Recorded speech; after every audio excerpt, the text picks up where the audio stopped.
ছেলেকে নিয়ে আলাদা করে কোনো কিছু করা হয় না কোনো কালে। মা লক্ষ্মীর পুজো তো রোজই হয়। সে তো দেখেছি, কিন্তু আমার ইচ্ছে করছে এবার একটা ছোট্ট মূর্তি এনে যদি পুজো করা যায়। দেখো বাপু, তুমি এইসব কথা মুখে এনো নি তো। মা লক্ষ্মীর পুজোয় কখনো না করতে নেই। আমার হাতে তো পয়সা নেই যে আমি নিজে মুখে মা লক্ষ্মীর পুজোর কথা কইব। তুমি চিন্তা কেন করছো? আমার কাছে তো 2 মাসের টাকা আছে, আর গত মাসে তো আমার সেরকম খরচাই হয়নি। আমি 8 আনা দেবো, 4 আনা দিও, আর বাকি 4 আনা ছেলেদের থেকে জোগাড় করে নেবো, তাহলে তো হবে। আমি অত জানি না বাপু, তুমি বাকিদের সঙ্গে কথা কয়ে দেখো, তোমার মেয়ের সঙ্গে কথা কও, সে যা বলবে তাই হবে। আমি ওসব অত জানি। একদম এসব নিয়ে কৃষ্ণের পেছনে লেগো না বলে দিচ্ছি তোমাকে। অনেক কষ্টে ছেলেটাকে বাড়িতে রাখা গেছে। ও যদি এই তোমার ঠাট্টাই আর কি চোটে বাড়ি থেকে চলে যায় না, কেলেঙ্কারির এক শেষ হবে কিন্তু বলে দিলাম। আরে বাবা, তোমরা তো দেখছি ভয়ে সব তটস্থ হয়ে গেছো। কৃষ্ণ যখন বাড়িতে থাকতে রাজি হয়েছে, তখন ওই মেয়ের সঙ্গে দেখা করবে, কোনো আপত্তি করবে না। মিষ্টি কটা করে এনেছো বাবা? এই তো 4 রকমের মিষ্টি আছে, 20টা করে আনা আছে। বাবা, এ তো অনেক দাদা। আর সাথে তো আমরা জলখাবার করছি, হয়ে যাবে। মা দাও, এগুলো আমি কিচেনে রেখে আসি। হ্যাঁ, রেখে এসো, রেখে এসো। এই যে শোনো, একটা কথা আমি এখনই পরিষ্কার করে বলে দিচ্ছি।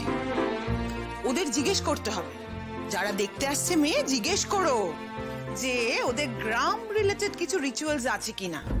যদি থাকে, এই বিয়েতে আমাদের কারোর মত নেই। বাপরে বাপ, কম ভুগেছি আমরা। হ্যাঁ, এই গ্রাম আমাদের স্যুট করছে না এখনো। ওই গ্রামের চক্করে আমরা কিন্তু না ঘুরেই বেড়াচ্ছি, ভুগেই বেড়াচ্ছি, আর গ্রাম গ্রাম নয়। এই কি করছো তুমি এখানে? কই কিছু না তো। কই কিছু না তো? তাহলে এখানে কি করছো? তোমাকে আজকে ঘর থেকে বেরোতে মানা করা হয়েছে না? সে তো যখন তোমাদের ছেলের মেয়ের বাড়ির লোক দেখতে আসবে তখন। এই হাসির কি হলো? কিছু না। কিছু না? কিছু না যখন, তাহলে এরকম বোকার মতো হাসছো কেন? হাসি পেরে কি করব? লাজু, এদিকে শোন।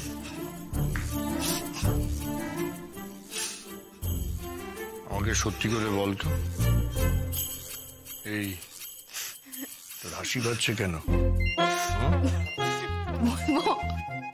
না না থাক, বললে আবার তোমাদের রাগ হবে। এতটাই বললে যখন, বাকিটাও বলে দাও। তারপর তোমার কথাটা শোনার পর না হয় আমরা ঠিক করব যে আমরা হাসবো না রাগ করবো। আসলে ছেলে দেখতে মেয়ের বাড়ির লোক আসবে এমনটা আমি কোনোদিন দেখিনি কো।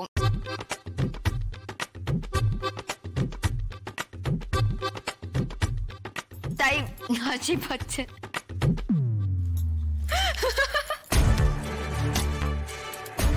এই তোমার এখনো হাসি পাচ্ছে? হ্যাঁ, হাসি আসছে তোমার? সেদিন ওই কাণ্ড ঘটানোর পর এখনো তোমার হাসতে ইচ্ছা করছে?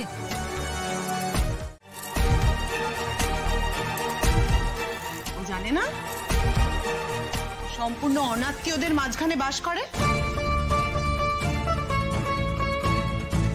ও জানে না খুশি মতো এই বাড়িতে চলাফেরা করার কোনো এখতিয়ার ওর মধ্যে নেই? ও জানে না ও আমাদের দয়া দাক্ষিণে বাস করে? তাহলে কেন খেয়েছিল? হ্যাঁ, সিদ্ধি কেন খেয়েছিল বল না? সেদিন এত সিদ্ধি কেন খেয়েছিল বল? তোমাদের কতবার বললে তোমরা বুঝবে গো যে আমি নিজে থেকে এত এত সিদ্ধি খাইনি। ওই কটা বউ মিলে আমাকে খাইয়েছিল।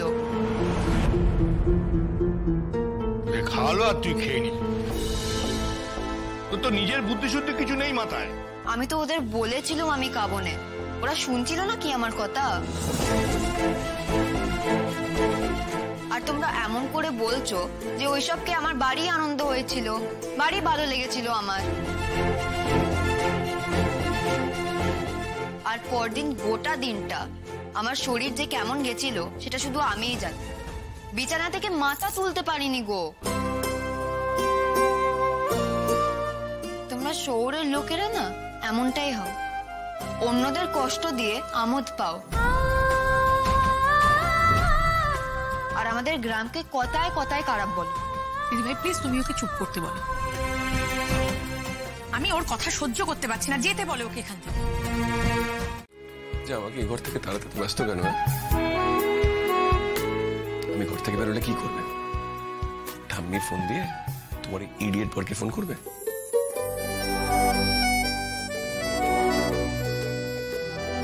কি ধরা পড়ে গেছো? রোজ রোজ কি বরকে ফোন করা? তাতে তোমার কি? আমি আমার বরের সঙ্গে কথা বলবো, হাসাহাসি করবো, যা খুশি তাই করবো। তুমি কিছু বলার কি? আর তুমি তাকে নিয়ে ওই গালাগালিও দেবেন? তাকে ইডিয়েট বলবো না তো কি বলবো? হ্যাঁ, এমন বর নিজের বউকে নিয়ে যাওয়ার সাহস পর্যন্ত নেই, তাকে এখন বীর পুরুষ বলে ডাকতে হয়। তোমাকে তাকে নিয়ে কোনো কথাই বলতে হবে। ভালো, আমার বর বিতু তো বিতু, তুমি খুব সাহসী তো, তাহলেই হলো। কি কথা বলো রোজ বরের সাথে? তোমাকে বলবো কেন? কি কথা বলি? আমার ঠাম্মির ফোন থেকেই তো করো, আমাকে বলবে না কেন? আমরা ভালোবাসার কথা বলি।